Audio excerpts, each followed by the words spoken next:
Welcome to Recovery That Works with Pastor Mike Barnes. I am Mike Barnes, and I am the pastor of Providence Friends Church in Virginia Beach. Our address is 5340 Providence Road, Virginia Beach, Virginia.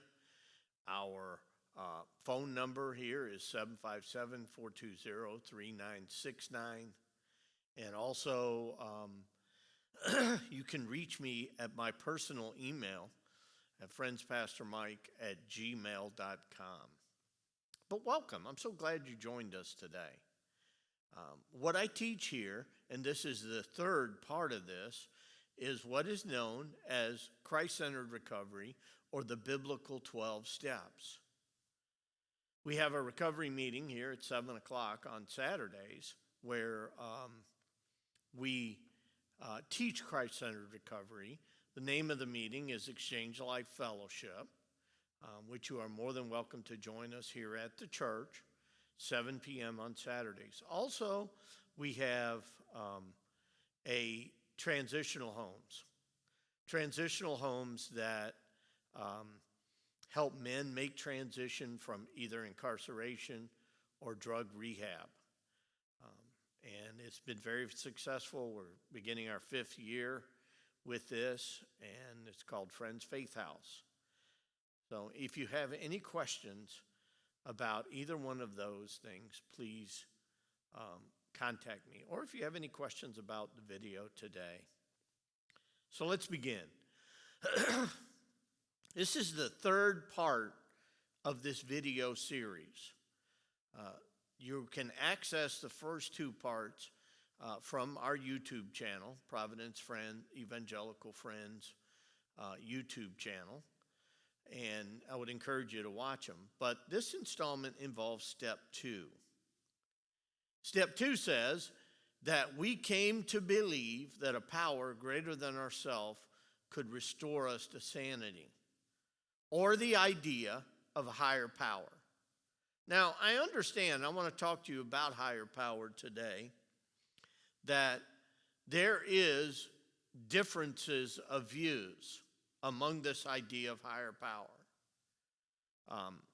In AA, which I'm most familiar with, the phrase often used is the God of my understanding, the God that I understand, that I have the right to pick my higher power based on what I know. And I don't really have a problem with that. It's just sometimes in the idea of picking a higher power, we're really not thinking about what we expect that power to do or what we believe that that power can do. And that is restore our sanity. Sometimes in AA, we will do things like pick an inanimate object, and that really isn't anything, or a person. Sometimes I've heard it said many times, I'm getting clean and sober because of this person, wife, husband, kids, you name it. Job could be a higher power, career. But I think that is really looking at it from the wrong perspective. For those of you that are watching this today and you got clean and sober so that you could be a better parent, God bless you. And if it worked for you, I have no criticism of you. But oftentimes we will see in this idea of God of understanding that we will look for whatever that is, whatever that higher power that will give us the motivation to stay clean and sober or to walk away from our behaviors. And as needed as that can be and as powerful as that can be, it really doesn't change us or restore our sanity. Okay? One thing that I have often heard in AA is the idea in the group concept of the meeting, that the group is some people's higher power. Now, I understand that from a perspective that the group is your main avenue to help you stay clean and sober. Now, granted, you're also learning the steps in there, and that helps tremendously, and that will help you in spades. But the idea that a group can restore your sanity is a different thing. I understand the group dynamic, and I understand even the idea that the group is your higher power, or that some other motivating factor is your higher power. But you got to ask yourself the question, is my sanity really being restored? Am I being transformed? The purpose of Christ-centered recovery is to not just keep you clean and sober, but to restore your life, to see your character defects removed, to give you new purpose and hope. And I struggle with the idea that people or other people in a group as your higher power are doing that. And here's how I've often shared it. Oftentimes when you go to an AA meeting, you're insane, you have problems. The people that are in the meeting, they're insane, they have problems, and you're expecting them to restore your sanity. Now, don't get me wrong. As someone who has went to AA meetings for years, I will tell you that they have a value on them that could never be replaced. Not even replaced sometimes by a church. In the idea of the community of one alcoholic or one addict helping another. But today we're going to talk about specifically the idea of my higher power, Jesus Christ. And how I can come to believe that him and him alone can restore my sanity. So let's begin with sometimes why we struggle with working step 2. The first thing is, most of the time when someone goes into recovery, they've got backup plans. Now, you remember last time in the video, and I would encourage you to watch it if you did not, the prodigal son had a backup plan. His backup plan was, after he had gotten, this is in Luke 15, his part of the inheritance, he went off, wasted it on wild living, and ended up in need. So the first thing was to tire himself out to a citizen of the country and to feed pigs, something a young Jew man would not really want to do or should be doing, feeding an unclean animal. But that was his plan. But there come that point in time in Luke chapter 15, as we read last week, in verse 17, that he came to his senses. He came to the realization that his only hope was return to the Father. Now, we talked about that last week. And we also talked about the idea that he didn't have everything figured out about the Father, who is God. But he came to that conclusion. He worked to step 2. Now, what has to happen sometimes for us to work step 2 is we got to begin to absolve ourselves of any backup plans, okay? It can be people, it can be career, whatever it is that we're expecting to restore our sanity, we got to begin to absolve ourselves of that. And that's what I want you to see in the idea of Christ restoring my sanity. Now, so the first thing I want you to see is, if I come to believe that my higher power, which mine is Jesus Christ, whom I choose to call God, is going to restore my sanity, I got to begin to absolve myself of other backup plans and other ideas of higher power. So that's the first reason why we don't do this. Now, I'm going to read a story to you in Scripture, and it comes from John 5, 1 through 14. And it really kind of shows us some of the struggles that we have. Now, let's go back to our chart. Each one of these struggles come from self. And self needs to change. That's why step 2 is in there. because my sanity needs to be restored. So I come to believe that God can do this. Came to believe that a power greater than myself could restore me to sanity. So let's look at some scripture. In John chapter 5, beginning in verse 1, I'm going to be reading to you from the NIV, and I'm going to show you some difference, at least in some other translations like King James Version. John chapter 5, verse 1. Sometime later, Jesus went up to Jerusalem for one of the Jewish festivals. Now there in Jerusalem, near the sheep gate, a pool, which in Aramaic is called Bethesda, and which is surrounded by 5 covered colonnades. Here a great number of disabled people used to lie, the blind, the sick, the lame, and the paralyzed. Now, one of the things that other translations tell us, but is not verified by earlier transcripts, but what it tells us is that they believed that an angel would come down, stir the water, and the first one that got into the pool would be healed.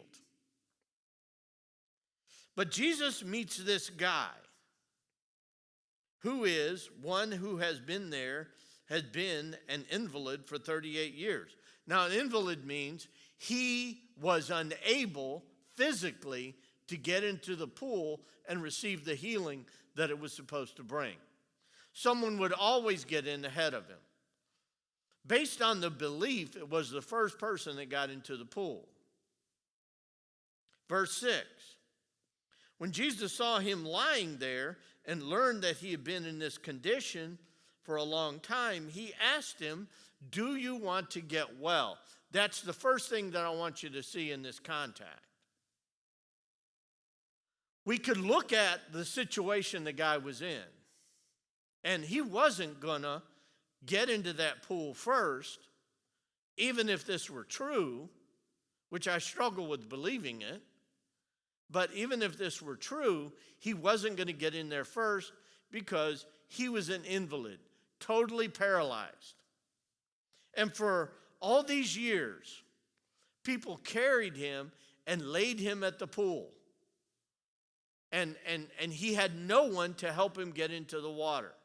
He was engaged in an activity for healing that was flat out not going to work. And Jesus asked him the question, "Do you want to get well?" That question in and of itself seems like it makes no sense.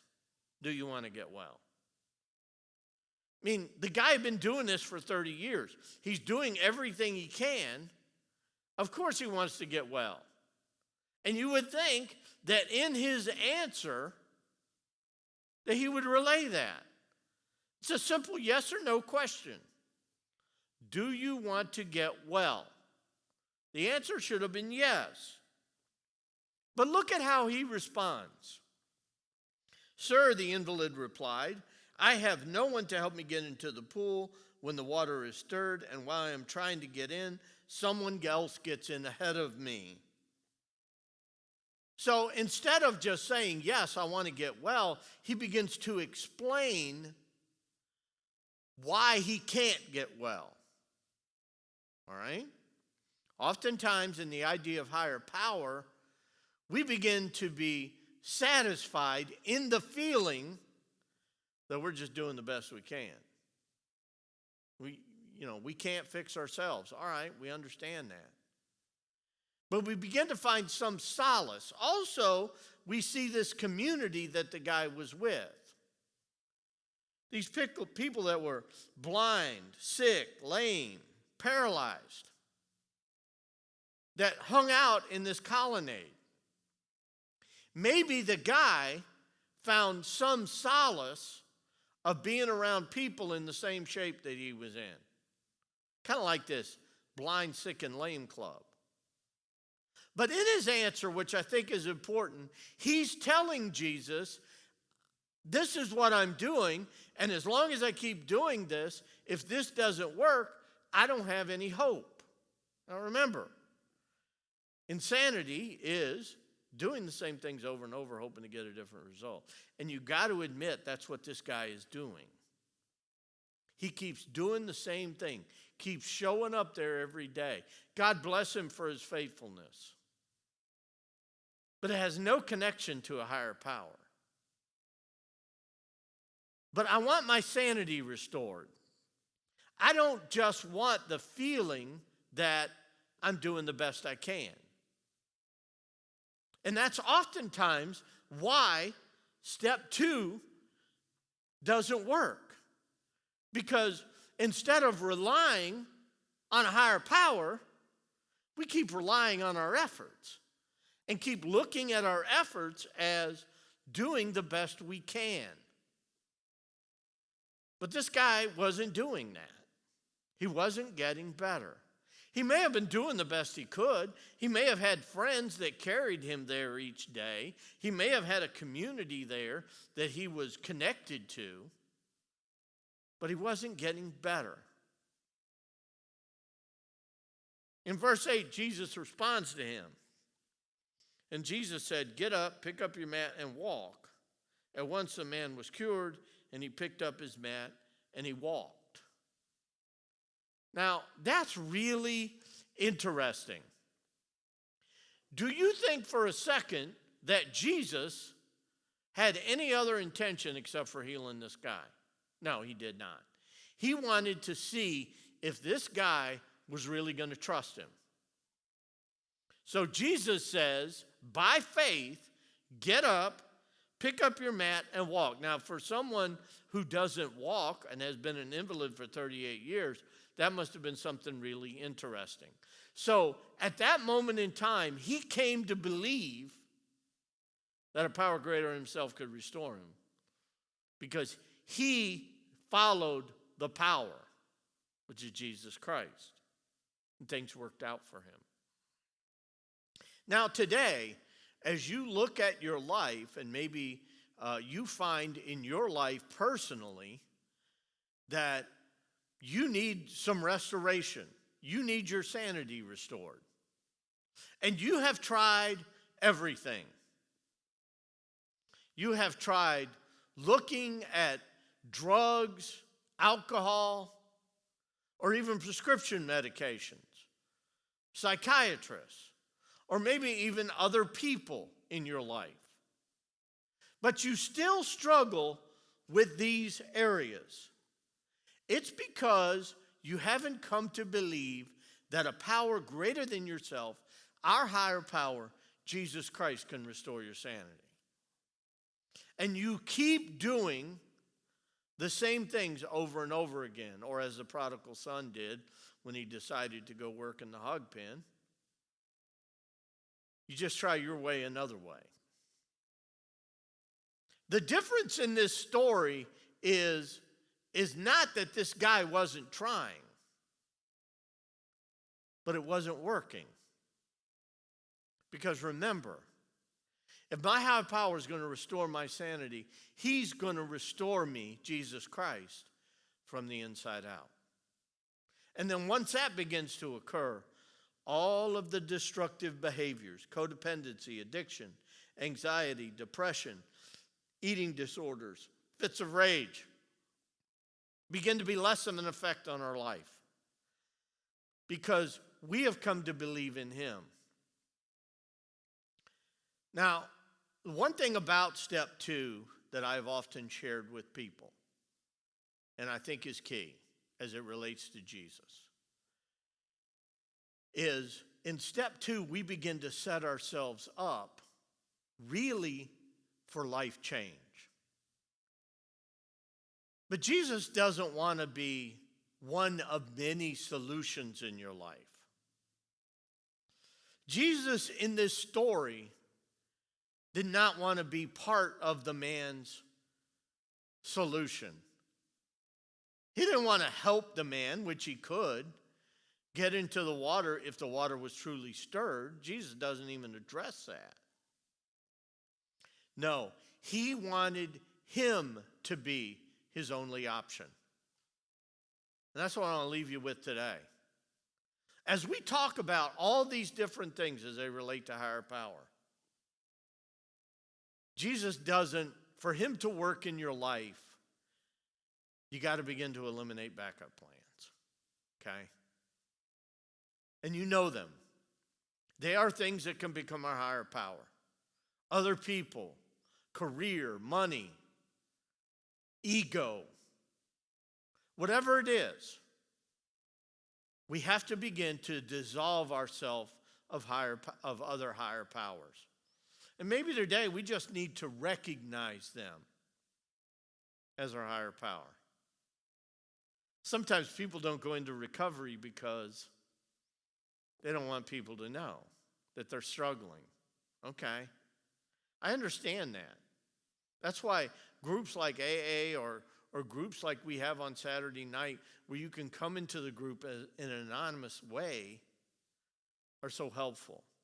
But in reality, when we don't take those steps, our ego is our higher power. What people think about us is our higher power. So whatever is keeping you from taking the next step in your recovery, that's your higher power.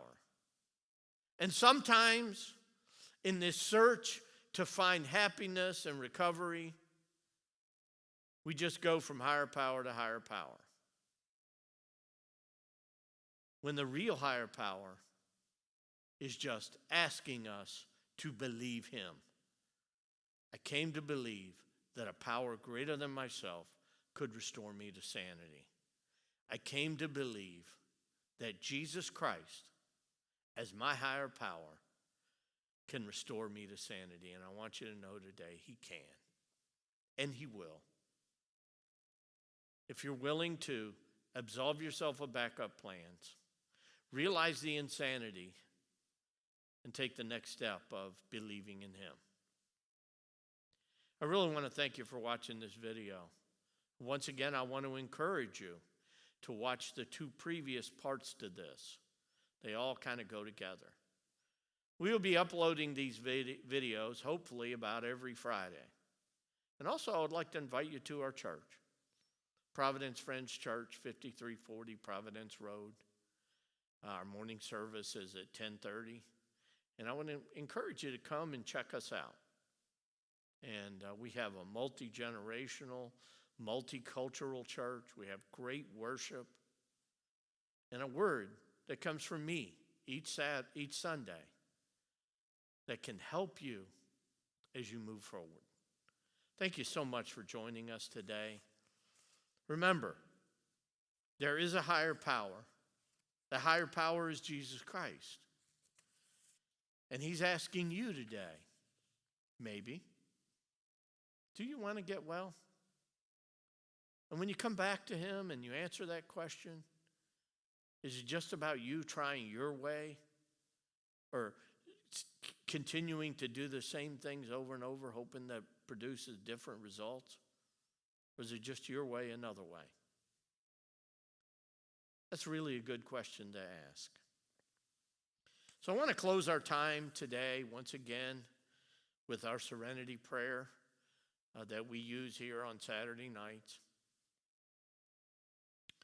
And I want you to pray that prayer for yourself as I pray it for you and myself. God, grant me the serenity to accept the things I cannot change, the courage to change the things I can, and the wisdom to know the difference. Living one day at a time, enjoying one moment at a time, accepting hardship as a pathway to peace, taking, as Jesus did, this sinful world as it is, not as I would have it, trusting that you will make all things right if I surrender to your will, so that I may be reasonably happy in this life and supremely happy with you forever in the next. Amen. Thank you for watching this video. Thank you for being a part of Recovery That Works. God bless you and have a great day.